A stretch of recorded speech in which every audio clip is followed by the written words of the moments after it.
අතීත ශ්‍රී ලංකාවේ රජ මාලිගාවක සේවය කළ අන්දරේ කියන්නේ මුළු රටම හඳුනන ඉතාමත් බුද්ධිමත් ඒ වගේම උපහාසයට බර පුද්ගලයෙක්. තමන්ගේ තියුණු නුවණත් කවටකම්වලිනුත් අන්දරේ හැමෝම සිනා ගස්වන්න සමත් වුණා. දවසක් රජතුමා අන්දරේගේ බුද්ධිය පරීක්ෂා කරන්න අමුතුම විදිහේ කාර්යයක් පැවරුවා.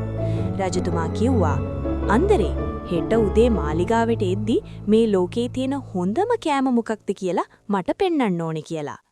මේ අභියෝගේ බාරගත්ත අන්දරේ කල්පනා කරමින් ගමේ වෙළඳ පොළ හරහා ගියා.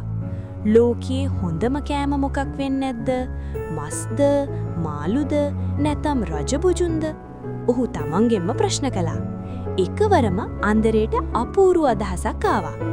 රජතුමාට මම දෙන උත්තරේ හරිම සරල, ඒ වගේම හරිම විහිළු සහගතයක් වෙන්න ඕනි කියලා හිතපු අන්දරේ hina වෙමින් ගම හරහා වේගයෙන් ගමන් කළා. ඒ යන අතරතුරේ ඔහු දුටුවා ගමේ අම්මා කෙනෙක් තමන්ගේ දරුවන් වෙනුවෙන් ඉතාමත් ආදරෙන් බත් පිසින අයුරු. ඒ නැවුම් බත් සුන්දත් එක්ක අන්දරේගේ මොළයට අලුත් අදහසක් ආවා. ඔහු තේරුම් ගත්තා. බඩගිනි වෙලා ඉන්න කෙනෙකුට සරල බත් පිඟානක් තරම් රසවත් වෙන කිසිම දෙයක් මේ ලෝකේ නැති බව. පහුවදා උදෑසන අන්දරේ රජමාලිගාවට පැමිණියේ වසාගත් කුඩා භාජනයක් අතතිවයි.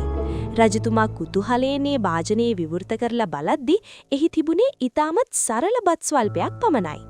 රජතුමා පුදුමයෙන් අන්දරේ දෙස බලා ඇහුවා, "අන්දරේ, මේ සරල බත් පිඟාන ලෝකයේ හොඳම කෑම වෙන්නේ කොහොමද?" කියලා. අන්දරේ ඊටමත් නිහතමානීව hina වෙමින් පිළිතුරු දුන්නා. "පින්වත් රජතුමනි, ඕනෑම මිනිසෙක් හොඳටම බඩගිනි වෙලා ඉන්න වෙලාවට ලොකු ප්‍රණීත කෑම තිබුණත් වැඩක් නැහැ. ඒ වෙලාවට මේ සරල බත් ඇටයක් තරම් රසවත් සුවපහසු කෑමක් මේ ලෝකෙ තවත් නැහැ." අන්දරේ කියපු ඒ ගැඹුරු ඇත්ත අහලා රජතුමාටත් hina ගියා. රජතුමා තීරම් ගත්තා අන්දරේගේ බුද්ධිය කොතරම් ප්‍රායෝගිකද කියලා. සතුටටපත් රජතුමා අන්දරේට වටිනා තෑගි භෝග පිරිනැමුවා. තෑග්ග අරගෙන ගමට ආපු අන්දරේව ගම්වැසියෝ වට කරගත්තා. "අන්දරේ, රජතුමා මොකක්ද ඔයා පෙන්නපු ලෝකී හොඳම කෑම?" කියලා ඌ නැහුවම අන්දරේ hina වෙලා කිව්වේ මෙච්චරයි.